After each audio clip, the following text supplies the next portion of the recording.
तोता मीठा बोलकर भी पिंजरे में कैद रहता है और बाज शांत रहकर भी आसमान की ऊंचाइयों की छूने का पावर रखता है। एक बाज को यही ताकतवर बनाता है। बाज को पक्षियों का राजा इसलिए कहा जाता है।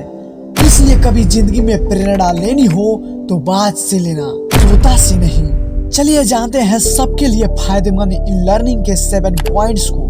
बाज हमेशा अपने समूह यानी दूसरे बाज के साथ या अकेले ही उड़ता है। एक बाज कभी भी छोटी चिड़ियों के साथ नहीं उड़ता। यहाँ से हमारे लिए पहला लर्निंग यही है कि या तो हम समान सोच वाले लोगों के साथ रहे या फिर बिल्कुल अकेले।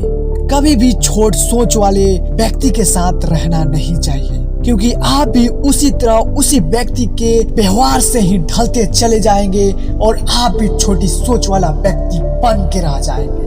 कभी भी आप उच्च वाले कोटि में नहीं जा पाएंगे। इसलिए हमें छोटी सोच वाले या नकारात्मक से भरे दूसरों की टांग खींचने में व्यस्त लोगों से दूर रहना चाहिए। बाज की नजर बहुत साफ होती है।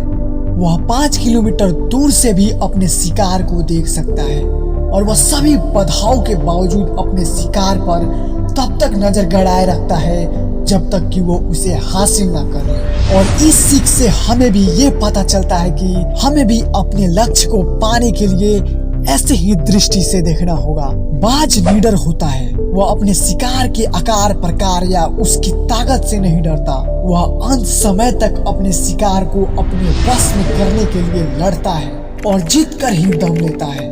इससे हमें ये सीखने को मिलता है कि हमें भी अपने लक्ष्य को पाने के लिए अंतिम समय तक लड़ते रहना चाहिए। हमें निडर होकर अपने लक्ष्य को प्राप्त करने के लिए कोशिश करते रहना चाहिए। जीवन में आने वाली छोटी मोटी बाधाओं से पार चलकर ही हमें कामयाबी मिलेगी।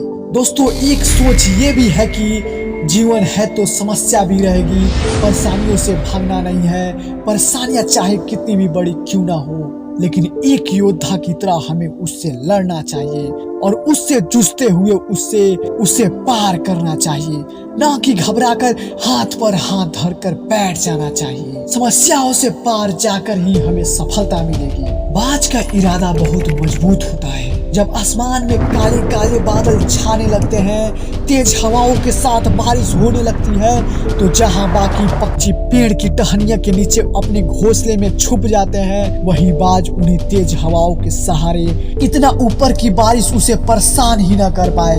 और इस तूफान का मजा वो बहुत ऊंचाई पर ग्लाइडिंग करने में लेता है। बाज कभी भी मरे हुए शिकार को नहीं खाता। यह हमेशा अपने खाने के लिए ताजे शिकार पर निर्भर करता है। ईगल मेंटालिटी से सीखी जाने वाली अगली लाइफ लेसन यही है कि हमें कभी भी अपनी बीते हुए दिनों में नहीं जीना चाहिए। एक सक्सेसफुल और शानदार भविष्य के लिए हमें अपने वर्तमान में जमकर मेहनत करना चाहिए। वही यदि हमारी अतीत किसी कारण से दर्दनाक रहा है तो भी उसे अपने वर्तमान को खराब करने की इजाजत नहीं देनी है। हमें आज में जीने का कोशिश करना चाहिए। यही सबसे बड़ा लर्निंग है। नए नन्हे मेहमानों के घर आते ही बाज थोड़े दिनों के बाद अपने घोंसले से नरम घास को बाहर निकाल फेंकता है ताकि उसके बच्चे को घोंसले में रहना मुश्किल लगे, और इन्हीं मुश्किलों में घोंसले से बाहर निकलकर वो उड़ना सीख लेते हैं। अपने जीवन में कुछ बड़ा करने के लिए हमें अपने कंफर्ट जोन से बाहर निकलना ही पड़ेगा। कंफर्ट जोन से आगे चलकर ही आपके अपने सपनों की मंजिल मिलेगी।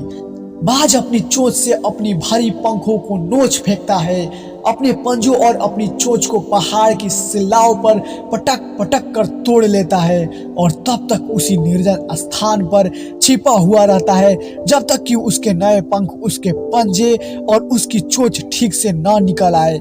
एक बार इस दर्दनाक ट्रांसफॉर्मेशन से गुजरने के बाद वही बाज जो पहले ठीक से उड़ नहीं पाता था, अब अपने जीवन की सर्वश्रेष्ठ उड़ान भरता हुआ पुनः अपनी जिंदगी का स्वागत करता है। वापस बादशाह बनकर लौटता है अपने इलाके में। अगली लाइफ यही है कि अगर ऊपर वाले ने हमें जिंदगी दी है तो इसे जिंदगी में नई ऊंचाइयों को छूना हमारी जिम्मेदारी है। हम जिंदगी में ऊंचाइयों को तभी छू सकते हैं जब हमारे भीतर खुद को समय के साथ बदलने की काबिलियत हो। समय के साथ चलने से ही कामयाबी मिलती है। समय के साथ आगे बढ़ने के लिए कभी कभी हमें अपनी पुरानी आदतों से छुटकारा पाना जरूरी हो जाता है।